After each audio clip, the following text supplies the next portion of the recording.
Ради этих 10-15 метров небольшого, ничем не приметного холмика они шли 5 дней. Копыта пробивали снежный наст, и лошадь проваливалась в рыхлый снег, порой под брюхо, но карабкалась вверх. Тропы как таковой нет. Обе вершины покрыты сыпучим снегом, сухим. Абсолютно там лошади такого веса от 500 до 700 килограмм не могут удержаться, но должны проваливаться, и практически непроходимые участки там были. Метровые трещины в леднике она перепрыгивала и карабкалась вверх. Легкие разрывало от нехватки кислорода. Километр за километром она продолжала идти. По осыпающимся каменистым склонам, и когда под копытами были острые, как шипы, камни. Я впервые в жизни увидел, что лошадь стоит, нога у нее висит, и она выбирает, куда ее поставить. Уже можно не торопиться. Они победили. Жеребец делает последние шаги к вершине Европы. Выше теперь только небо. Ура! Лошадь карачаевской породы на западной вершине Эльбруса. Игелик – первый и до сих пор единственный конь, который в 1999 году покорил высочайшую гору Европы Эльбрус, его западную вершину. Годом ранее на восточную вершину, которая на 21 метр ниже, взошли 2 лошади карачаевской породы – Даур и Хурзук. На высоту 5642 метра Игелика привели люди. Он шел, потому что верил. У этой породы в крови быть верными, а еще гордыми.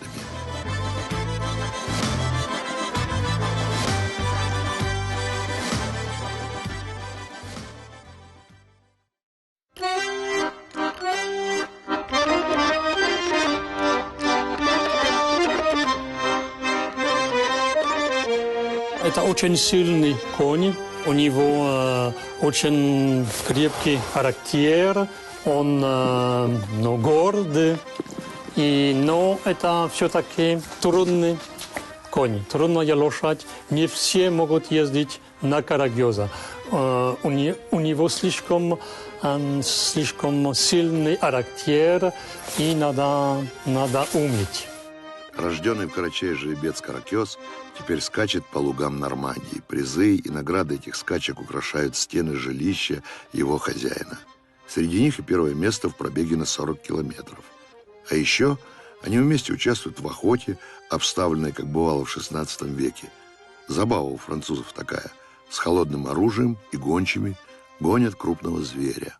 У Карагьоза прекрасный аллюр, да, и как только я подошел к конному клубу, они были в восторге видеть такого коня. И все лошади, когда они видят Карагьоза, когда они его чувствуют, у них огромный респект, уважение к Карагьозу.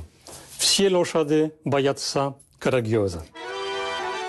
Генерал французской армии Жиль Галле встретил карачаевского жеребца в России, когда служил в посольстве. До этого была работа в Германии, Польше, и везде он ездил верхом на разных лошадях. Мысль забрать коня с собой появилась только в России. Когда закончилась служба в Москве, он просто не смог расстаться с Каракьозом. Он еще был очень горячий, но я чувствовал, что мы будем хорошо вместе, что это будет, это станет лошадей моей жизни. И так было. Как только я видел, что я прекрасно чувствую на нем, и что это лошадь моей жизни, я, конечно, решил, что он будет жить во Франции со мной. Лошадью жизни этих скакунов начали считать целые поколения карачаевского народа еще в средние века. Карачаевская порода официально внесена в энциклопедию лошадей мира. Ее родина – верхнее течение реки Кубань. По данным историков, первые письменные свидетельства о карачаевской лошади относятся к XVII веку. Установить происхождение породы с абсолютной точностью сейчас затруднительно, но по данным ряда исследований, влияние на ее формирование оказали скифские, арабские и другие породы лошадей.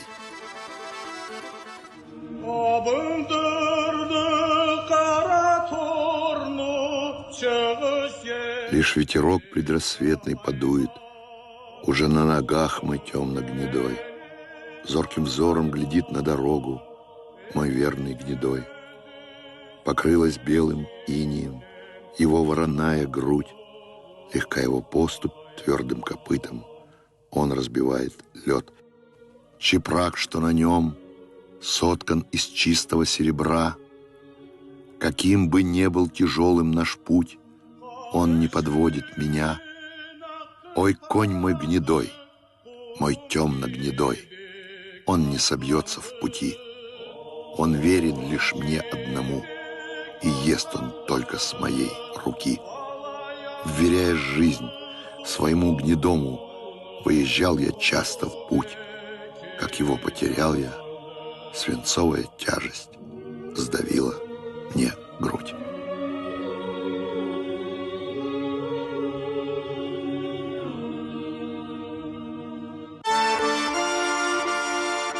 Когда сложили эту песню, доподлинно неизвестно. Карачаевцы ее поют уже несколько веков. И не одно столетие здесь помнят имена легендарных коней. Колан, Гемуда, Генджитай, которые сохранились в эпосе про богатырей нартов. Как выглядели эти скакуны, какой были масти, уже затерялось в веках. А вот имена этот народ помнит. Имена коней, которых вывели сами и которые стали символом карачаевской породы. Вот выработался такой особый тип лошади. Почему ее не было у других, сыграл свою роль и определенный географический фактор. Орбяных дорог в Карачае практически не было. Если люди выходили за пределы селения, то там, естественно, были только уже вьючные тропы. Когда они ездили на Каши, тоже, соответственно, это были обычные вьючные тропы. И в этих условиях, естественно, лошадь карачаевской породы была просто незаменима. И думаю, что нет на Северном Кавказе других таких ущелий, где вот сами природные условия бы способствовали тому, чтобы можно было содержать, кормить лошадей и так далее. Ну и, конечно, свою роль сыграл, наверное, талант народа. По преданиям, молодых жеребцов загоняли в узкое глубокое ущелье, а выход заваливали. И лишь тот, кому хватало сил и сообразительности выбраться из плена, получал косяк кобыл для продолжения рода.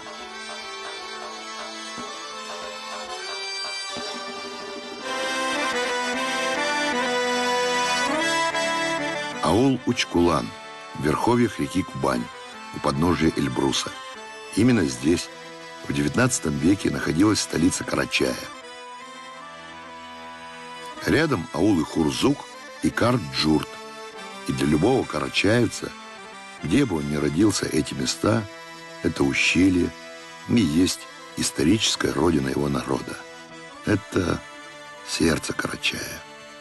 И на склонах ущелья у подножия Эльбруса здесь столетиями разводили лошадей, которые известны как карачаевская порода.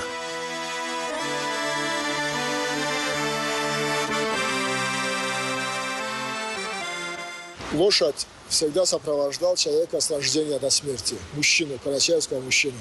Мало какой народ в мире имеет столько пословиц, поговорок, связанных с лошадьми. Джигитни канаты аты. Это значит крылья джигита – это лошадь, это его конь. Лошадь для человека, для мужчины в первую очередь, это ассоциировалось с мужеством, с достоинством, с честью. Для горца это воинская доблесть, слава. Все это связано было с лошадью. И, конечно же, очень трудолюбивый народ, горский народ, все свои дела, связанные непосредственно с бытом, всегда соотносил с лошадью. Карачаевцы, как и родственные им балкарцы, по мнению ученых, являются одним из древнейших народов Кавказа. Говорят они на одном из архаичных языков тюркской языковой семьи. Первые упоминания о карачаевцах и балкарцах датированы X веком. Они упомянуты в письме хазарского царя Иосифа. А в 1404 году епископ Иоанн Галанифантибус указывает о наличии у карачаевцев и балкарцев своей письменности и государственности. В 1828 году, после знаменитого Хасаукинского сражения, которое покоритель Карачая, царский генерал Эммануэль, сравнил с известной битвой при Фермопилах, карачаевцы присягнули на верность российскому императору и ни разу эту клятву не нарушили. Окончательно Карачаев был присоединен к Российской империи в 1855 году. Это традиционный карачаевский дом. Бревенчатые стены, земляная крыша, очаг с дымоходом в центральной комнате.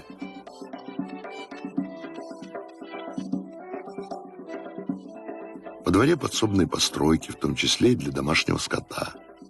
И только помещение для коня под одной крышей с главным домом. Ведь конь, он как член семьи. На нем ходили в набеги и уходили от погони, на коне привозили невесту, на скакуна торжественно сажали сына. Без всякого преувеличения карачаевский мужчина жил в седле. И никогда здесь коней не забивали ради шкуры или мяса. Лошадь имела право на почетную старость. Социальный статус, да, а чуть позже и финансовый, да, статус человека по тому, на какой лошади и в какой одежде он едет. Естественно, что тот, кто мог себе позволить, он старался приобрести или вырастить именно самую лучшую, самую резвую. Собственно, по этим причинам веками формировался некий горский кодекс или свод негласных правил обращения с конем, которого жестко придерживались. Лошадь нельзя было ударить ногой, когда, допустим, стегнуть по голове. Это считалось низостью, позором ударить лошадь по голове. Ударить, допустим, загонять лошадь в один хлев, в один сарай вместе с ослами. Это считалось, что вот роняет честь, роняет достоинство лошади. За конем ухаживал только мужчина. Женщина не могла садиться верхом, если только мужчина ее не посадит на своего коня. Седло, которое использовали для мула, нельзя было потом надевать на коня. Нарушение этих неписанных норм расценивалось в обществе как горской бескультурье. Ведь здесь конь в первую очередь был визитной карточкой своего хозяина.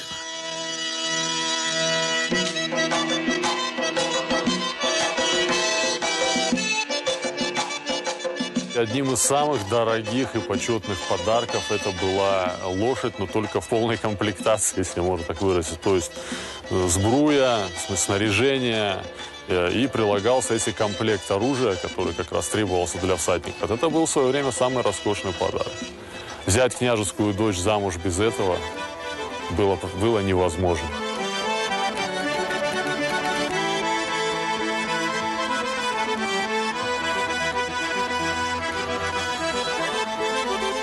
Небольшой домик Коян-Балки, где был создан первый карачаевский конезавод. В одной из его комнат то, чего уже не найти ни в каком музейном архиве или хранилище. В скромном частном музее собрана, по сути, вся история карачаевской породы. В основном всех могу назвать, я же говорю, каждая лошадь, это каждая легенда целая. Это вот Дубочек, родоначальник, внук Даусуза, тоже родоначальник этой линии. Это Иркутск, о нем это целая история, это был чемпион породы ВДНХ СССР 74-го, по-моему, года, если не ошибаюсь. Его единственную лошадь, которую англичане, конечно, они же консерваторы, единственную лошадь, которую предлагали купить на королевскую конюшню. И давали большие деньги, но его не продали. Сигдул Биджеев провел в седле 55 лет. Ветеран, лауреат, заслуженный коневод. Бывало, что в день Он объезживал до 10 коней. Это часть своего дома он превратил в музей. И хотя сейчас необходимости ездить верхом уже нет, но опыт остался. Вы верхом садитесь? Я? Да. 70 километров девушка подвоевала. Что-что? 70 весом. Девушку могу поднять седло. Не только ездит. Спасибо. Я ничего не знаю, но на лошадях в любое положение. Этот музей как мужской клуб для заядлых лошадников. О каждой лошади, знаменитой, или которой просто когда-то была в их жизни, эти люди могут говорить часами, вспоминать связанные с ними истории. Я не помню своих, может быть, друзей, товарищей, а многих лошадей помню, за что меня укоряют. Есть же легенда, Бог создал человека, а потом ему в товарище дал коня. Теперь уже особенно, когда старость подкралась, тогда, конечно, снятся, когда идут ребята в горах на водопой. До Октябрьской революции 17 года в Карачае было 5 крупных конных хозяйств, не считая десятка помельче, а фамилии владельцев знала вся Российская империя. В 1828 году венгерский этнограф Жан-Шарль де Бесс после путешествия на Кавказ оставил такую запись. Карачаевцы разводят лошадей прекрасной породы. Среди них есть такие, которые в Европе стоили бы до 2000 франков. Они легки на ходу, и я не знаю другой породы, которая была бы более подходящей для езды по крутым склонам и более неутомима.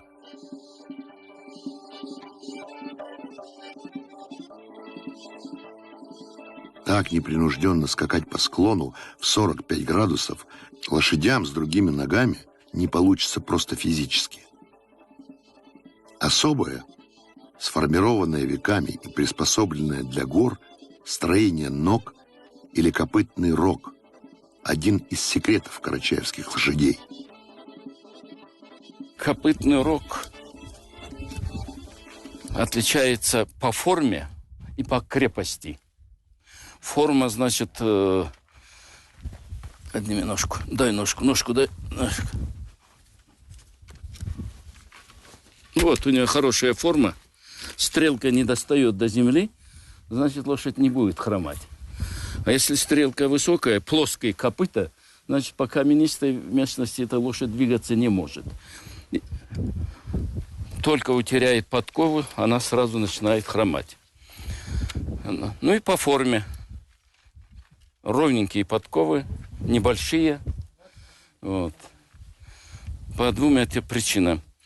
Карачайцы говорят кошун-туяк, то есть форма как кувшинчик. А еще эту породу отличает фантастическая выносливость, неутомимость, что делает этих коней фактически горными вездеходами. У них совершенно другое кровообращение. Вроде того, что вот шунтирование делают, а у них от природы создано шунтирование сделано. Вот, если что-то так, он переключается, начинает кровообращение, продолжает работать. Вот. Собственно, вот это вот кровообращение и дает возможность там взбираться на такую высоту, как Эльбрус. За эти качества карачаевских скакунов любили всадники по всей России. До революции строевых лошадей здесь активно закупали кавалерийские части Терского и Кубанского казачьих войск. Порой в год доходило до 10 тысяч голов. Генерал российской армии князь Александр Гагарин после инспекции Черкесского полка знаменитой дикой дивизии, которую комплектовали представителями народов Кавказа, пришел к выводу: в лучшем порядке находятся лошади 3-го эскадрона. А в этом 3-м эскадроне традиционно служили карачаевцы на своих карачаевских лошадях.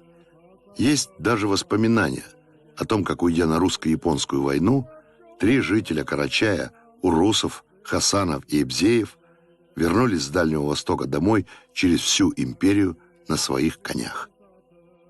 Годы революции и гражданской войны породу пощадили. Конезаводы поменяли хозяев. Советское государство их национализировало, и разводить коней стали по-научному.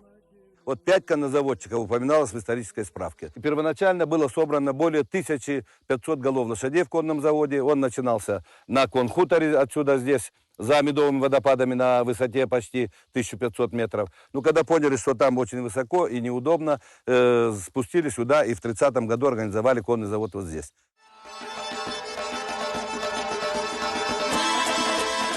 В СССР породу улучшали, любили. Коней отправляли служить в погранвойска, даже в Среднюю Азию, где культовым считается свой ахалтекинский скакун. Государственное признание, что карачаевская порода существует, состоялось в 1935 году. Карачаевскую, наряду с кабардинской породой, официально внесли в первый том Госплемкниги горских лошадей.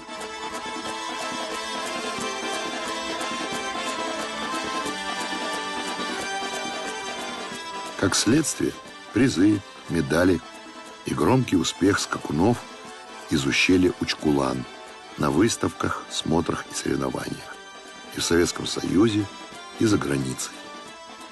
Однако этот триумф карачаевской породы продолжался недолго. До забвения оставалось всего несколько лет.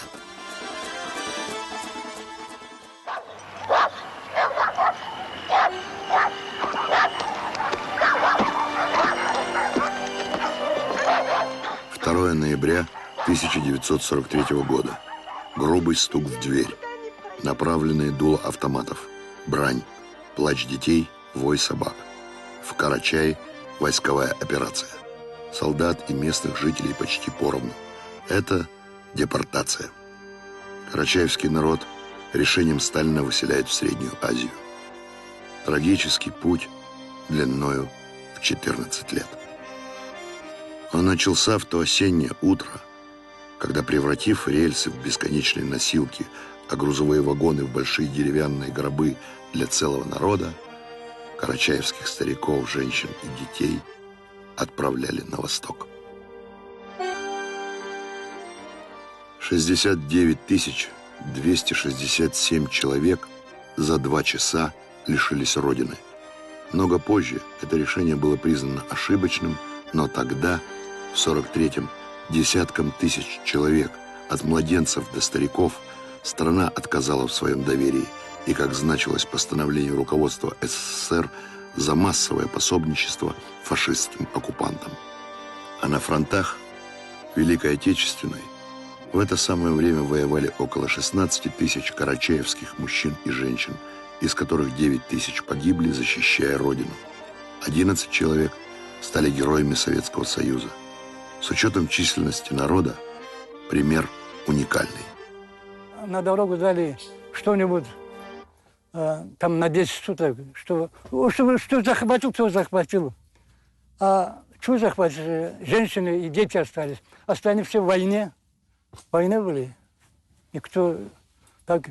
Что могли, то так сразу машина подъезжает. Операция внезапная, чтобы никто не убежал. Поэтому на сборы, если повезет, минут 30. Полчаса, чтобы решить, а что с собой взять. Продукты, одежду для детей и себя. Вещи, от ложки до матраса, которые семья наживала годами. Или фамильные реликвии, доставшиеся от предков. А дом, скотина. В эшелоны, уходящие на восток, в азиатские степи разрешали взять килограммов 20 вещей на семью. Свои крылья джигиты Карачая впервые оставляли дома. И, казалось, навсегда. Дедушка всегда был караулил колхозные поля и частные огороды. Он всегда был своей лошадью. Я помню, когда он понял, что нас высылает далеко, безвозвратно, он подошел на общем дворе к своей лошади, с которым не расставался почти что 20 лет. Он обнял его как своего, значит, любимого друга. Прямо по щекам. И у дедушки, значит, сворачивались слезы на глазах. Это я точно помню. И когда дедушка отошел к машине, сесть, лошадь, как будто чувствуя это, ногой топала по земле, как будто провожала. Так, понимая, что с нами что-то нехорошо. Дедушке было тогда 80, бабушке 70, а ему 12. А отец воевал. Вместе с целым народом в 43-м году репрессированными оказались и лошади.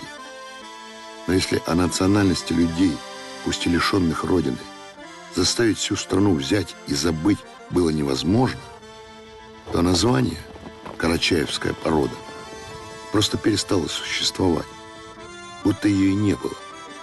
Почти на полвека лошадей лишили имени.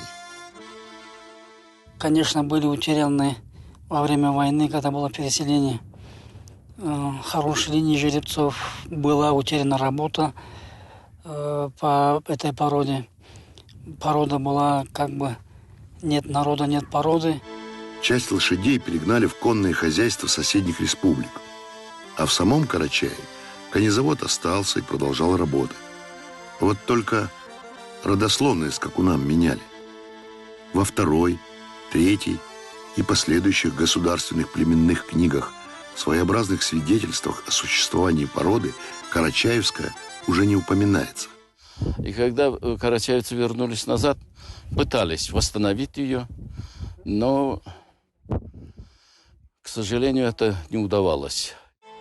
За годы депортации из 79 тысяч карачаевцев, по официальным данным, погибло 42 тысячи. Из них 22 тысячи были дети. Из дизентерии умерла и бабушка. Мы остались с матерью. Первые 2 года были это не годы, это были страшные испытания. Голод, тиф, всякие болезни, малярия, смерть там и здесь, везде. Хоронить было некому. Выселить народ получилось за 2 часа. А вот реабилитировали его постепенно. В июле 1956 года лидер СССР Никита Хрущев признал, что репрессировали карачаевцев по ошибке. Виной всему культ личности Сталина. А официальное возвращение на Кавказ началось с 1957 года. И только в 1989 году депортация карачаевцев и других народов СССР была официально объявлена преступлением. Вот только процесс этот, пусть и долгий, но все же реабилитации, карачаевской породы не коснулся. Работала здесь комиссия в 1963 году. И эта комиссия пришла к выводу, что порода сохранилась, ее надо восстановить. И руководитель этой комиссии, Красников, он на ученом совете в Москве доложил об этом. Там проголосовали восстановить породу. Но кто-то вмешался в этот процесс. Через год выходит очередной том государственной племенной книги, 4-й том. И там ни одного слова карачаевской породы лошадей. Ни одна лошадь туда не записана, как карачаевская. Клейч Гери Урусов. Лошадьми болеет больше 30 лет. Коневодство – его профессия, увлечение, любовь, да просто жизнь. Он никогда не расстается с тросточкой не потому, что без нее ходить трудно. Внутри мерная рейка для измерения холки лошадям. Он с упоением рассказывает о породе, ее достоинствах, почему в этих коней можно и нужно влюбиться, и скромно умалчивает о том, что его усилиями через 46 лет забвения порода обрела свое имя. Ну вот и втихонечку от чужих глаз я постепенно готовил материал, собирал материал для того, чтобы восстановить карачаевскую породу. Но прежде чем это сделать, я полетел в Тимирязевку, в сельхозакадемию, переговорил с Парфеновым, заручился его поддержкой. Вадим Парфенов, зав. Кафедрой коневодства сельхозакадемии имени Тимирязева, выдающийся отечественный специалист в области коневодства. Породы формально на бумаге не существовало, но только не для специалистов. И ею продолжали заниматься, несмотря на политическую установку забыть. Занимались как раз на кафедре, которой руководил Вадим Парфенов. Какие мы только пороги не обивали. Ну, конечно, конечно. Ведь сопротивление было очень солидное. В период депортации конный завод работал, сохраняя свои основные принципы, основные приемы работы. Единственное, что изменилось, эту лошадь стали называть кабардинской. Все остальное оставалось. И работали прекрасно, я вам скажу. Вот. И лошадь была та же самая. Но только если мы в 1940 году берем литературу и написано «Карачаевская лошадь», то уже в 1944 мы читаем ту же самую литературу с названием «Кабардинская лошадь». Даже за границу их продавали как кабардинских. В 1974 году на Карачаевском конезаводе проводили первый международный аукцион, чтобы обновленную породу там начали узнавать. Ну, здесь была аукционная площадка, здесь сидели представители 10 стран мира. И приехали с Терского завода от всемирно известной породы лошадей арабской, там купили. И здесь, я же говорю, особо не брали. И тогда по просьбе директора Саидул вскочил на своего знаменитого коня. Был у него такой укрючный конь, бригадирский, скаковой конь. И он был облачен вот в такую черкеску, бурку. Он взлетел вот на эту гору, видите, более 150 метров. На полном скаку взлетел, тогда не было этих завор-леват. Он взлетел на эту гору, поднял его там на дыбы, коня своего, и оттуда на полном скаку спустился. И подняться еще полбеды. Но вот спуститься с такой высоты, более 45 градусов уклона, это не каждая лошадь, не каждый всадник это может. И после этого стали брать наших лошадей, поверили в их крепость, выносливость и так далее. Право называться своим именем лошадям вернули лишь в 1989 году. В очередном томе Госплемкниги СССР появилась, наконец, запись. Карачаевская порода существует. Более того, в 2009 году в генетической лаборатории в Париже была проведена ДНК-экспертиза породы. И ее вывод – карачаевская лошадь абсолютно самобытна. Генетическая экспертиза была проведена в одной из старейших лабораторий Европы. Это парижская лаборатория Лабажена. И был просчитан генетический профиль карачаевской породы лошадей с вынесением данных об этой породе в Международный банк генетических данных. В лаборатории был проведен сравнительный анализ с 42 ведущими породами мира. Мира, еще раз подчеркиваю. И по генетической составляющей, как это ни странно, карачаевская порода вышла на первое место. И там было доказано, что нет абсолютно прилития крови ни одной другой породы. Хотя многие утверждали, что наверняка здесь ахалтекинская кровь. Нет. Арабской крови нет. Английской крови нет. То есть порода разводилась гомогенно, без прилития чьей-либо крови. Уже это очень серьезный результат. Я вам скажу, что сотрудники генетической лаборатории были весьма удивлены, мягко говоря. Узкие başında da. Vay, узкие başında da.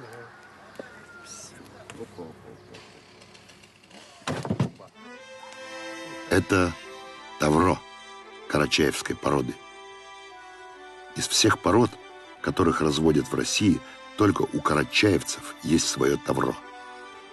Своего рода знак качества. Сделано в Карачае. Добро пожаловать на Карачаевском дворе. На этой земле мы здесь разводим карачаевских лошадей. Заходите. Почти 3000 километров от Карачая. Западная Чехия. Деревня Шебжаны.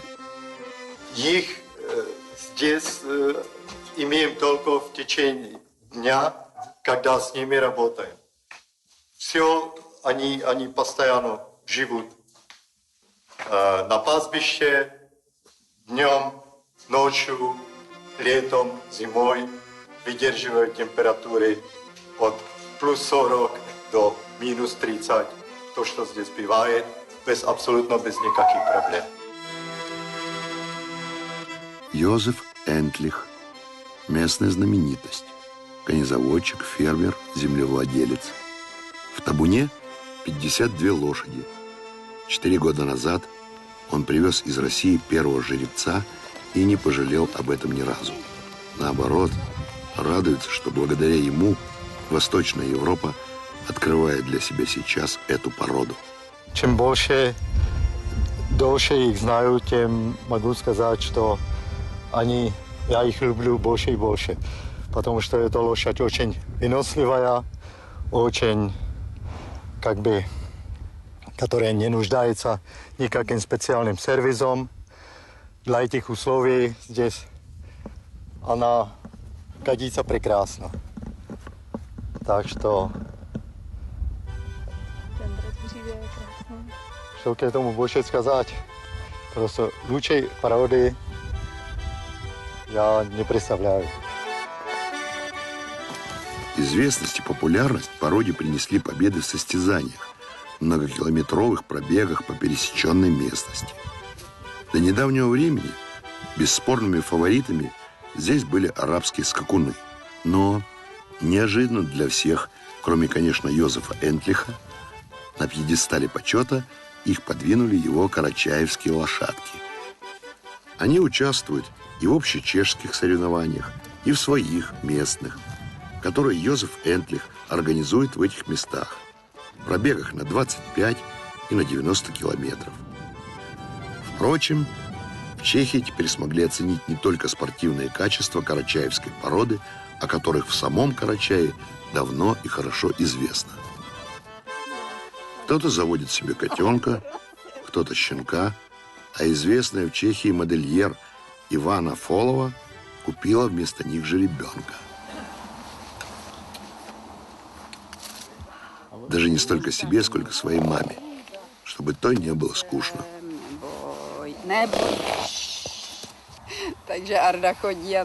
Арда часто подходит к окну.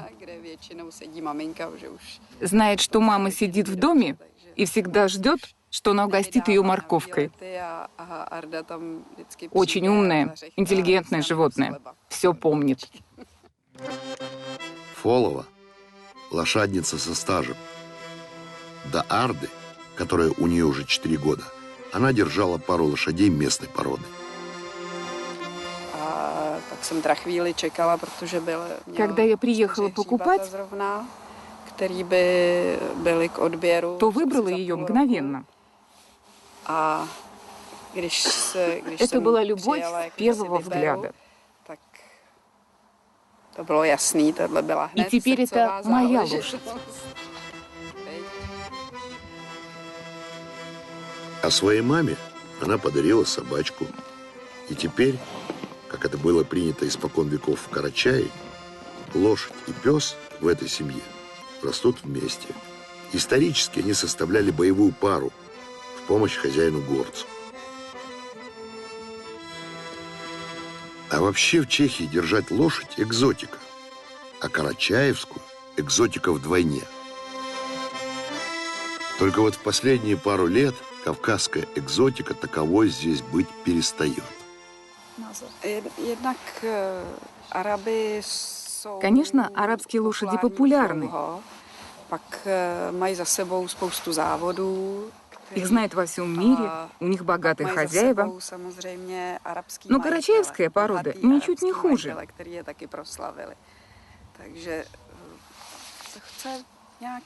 Нужно лишь, чтобы о них просто больше узнавали. Сама я всегда эту породу рекламирую.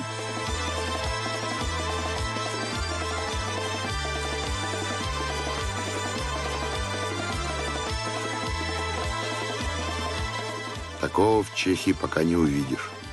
Хотя поклонников карачаевской лошади такое представление, несомненно, прибавило бы. Это лишь небольшая часть упражнений, которые веками выполняли всадники в этих краях. Стойки на ногах, на голове, соскоки с коня, перемахи, переходы под шеей и животом лошади. Имена легендарных мастеров джигитовки помнят до сих пор, как и их номера. Коронным трюком Исмаила Эркенова, например, была разделка туши барана. На полном скаку он снимал шкуру, потрошил и в конце концов ее разделывал, как это принято у карачаевцев и балкарцев, на 24 части. А еще здесь умели расседлать лошадь на скаку, причем сбрасывая на землю части сбруи и седла.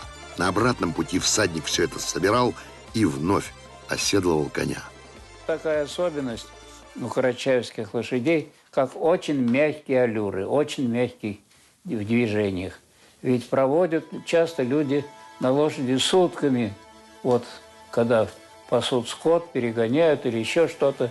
И когда лошадь тряская, жесткая, то я вам скажу, удовольствие получится такое, что... Вот. А карачаевская лошадь мягкая, на ней спать можно. Сидишь и не чувствуешь практически, как она под тобой движется. Причем не просто, это довольно такой быстрый аллюр, вот проходка так называемая, или джурга. Это именно присуще этой породе лошадей. Конные пробеги – вид верховых соревнований, в ходе которых проверяется выносливость лошади. Подразделяются на скоростные и многодневные. Скоростные пробеги проводятся в один день на дистанцию от 30 до 160 километров. Многодневные проводятся в 2 и более дней. Дистанция каждого дня может быть от 80 километров и выше. Победителем считается лошадь, которая прошла дистанцию с наименьшим временем и сохранила лучшую физическую форму. 3, 2, 1, старт!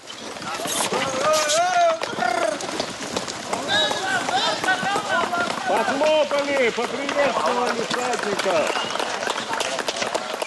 До первого промежуточного финиша им скакать 30 километров. И не по ровной дорожке ипподрома, где можно и нужно выложиться, чтобы прийти первым. Здесь все по-другому. И со стороны кажется конной прогулкой. При одном «но». Как лошади себя чувствуют? После каждого этапа обязательный медицинский контроль. Вы сначала проверьте пульс, ребят. 80, 56. 56, 52 у меня. А если не будет большой, тогда все проходит. Если ниже 56, принимай можно. Если пульс и еще 7 параметров физического состояния лошади не укладываются в норматив, то есть она не смогла восстановиться для следующего этапа, ее снимают с пробега. По этой же дорожке назад.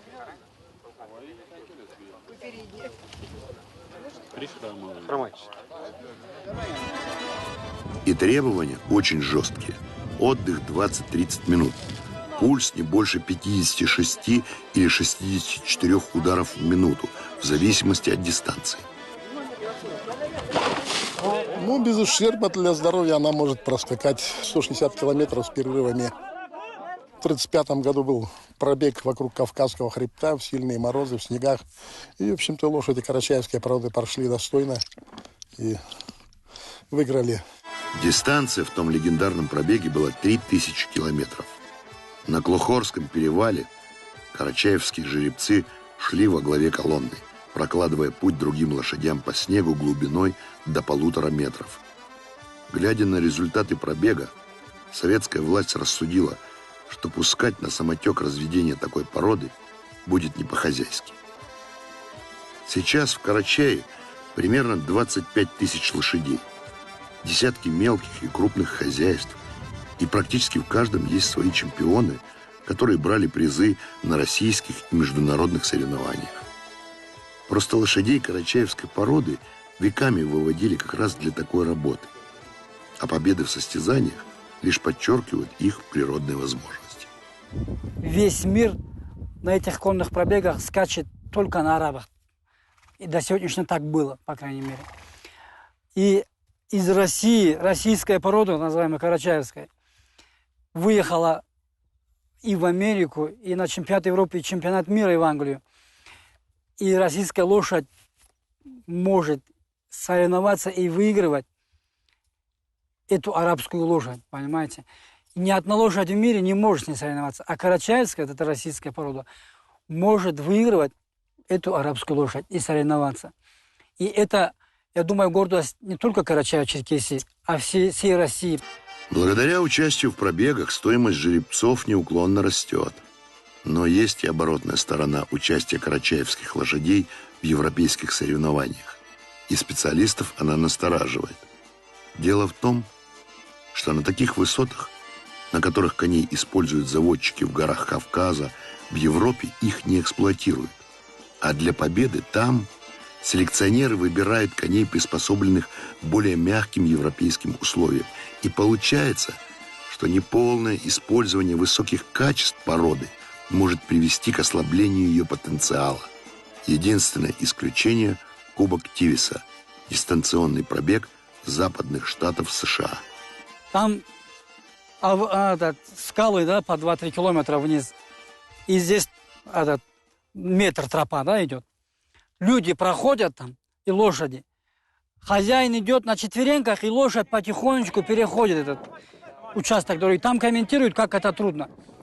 Единственная карачаевская лошадь, которая участвовала в Америке, идет галопом во весь опор. И даже не думает бояться. Прошла, как будто на ровном месте, даже не заметила, что там есть скала, там нет скалы, обрыв есть, нету. И хозяйка, которая женщина, взрослая женщина, которая на нем скакала, она себя чувствовала прекрасно. Она не думала о обрыве там, о скалах там, потому что знает, что лошадь идет уверенно. Но такие соревнования проводятся раз в год. Альтернатива – проводить свои и в тех условиях, которые стимулируют заводчиков не занижать традиционно сильные способности породы. Ведь победителей, лучших жеребцов, всегда отбирают для продолжения качественных линий. И первый пробег на Кубок Кавказа под названием «Вершина России» удалось провести в 2012 году. Дистанция по ущельям главного Кавказского хребта. 45 километров от Теберды до Учкулана, через 2 перевала, высота одного из них 2700 метров. Участвовали большинство пород юга России, но после финиша приз остался в Карачаеве.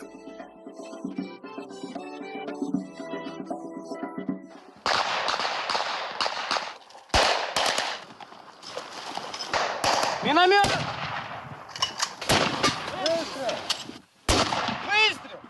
Спустя почти 70 лет после Великой Отечественной войны эти лошади вновь слышат такие привычные для их далеких предков звуки боя.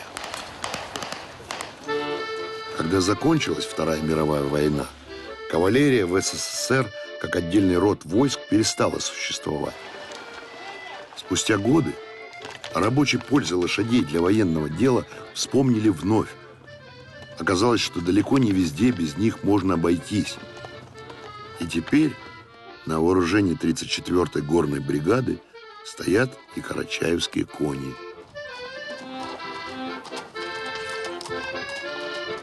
Лошади обстреляны. И я думаю, что с ними проблем не будет, когда от них потребуется выполнение от них каких-либо задач.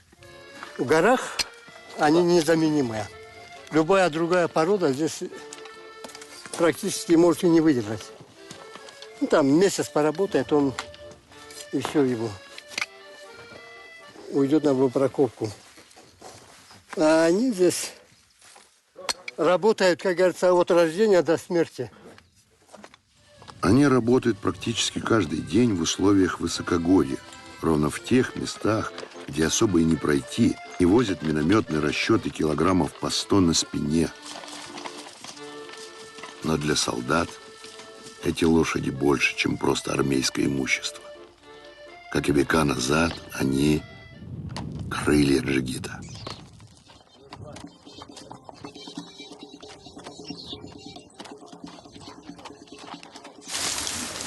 Скучать будешь, когда закончишь службу?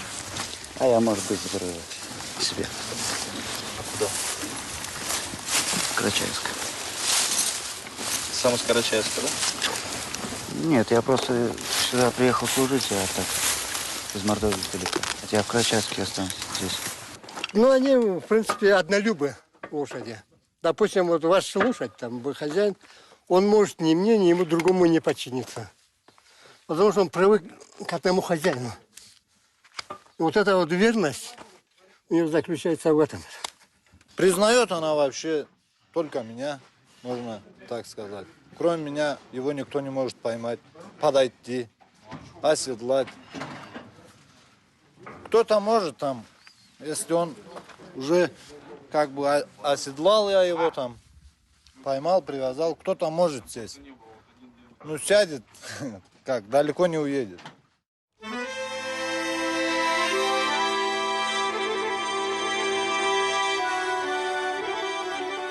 Он живет на свете уже давно. И, наверное, по своим лошадиным меркам его жизнь была совершенно обычной. Родился, узнал человека, привык к седлу и работал. Скакал по горам, помогая хозяину и другу. Но целому народу именно он помог вернуть то, чем гордились десятки поколений, славу карачаевской породы лошадей, которую вывели эти люди.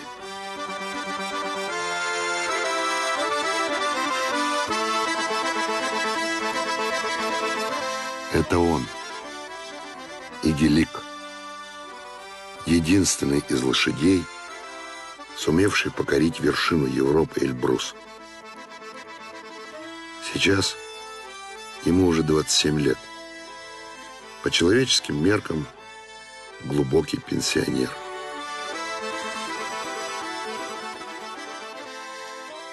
Как и его предки, боевые кони древних карачаевцев, он заслужил особое к себе отношение.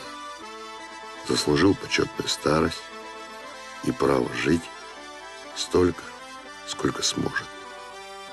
Он – живая легенда возрожденной карачаевской породы.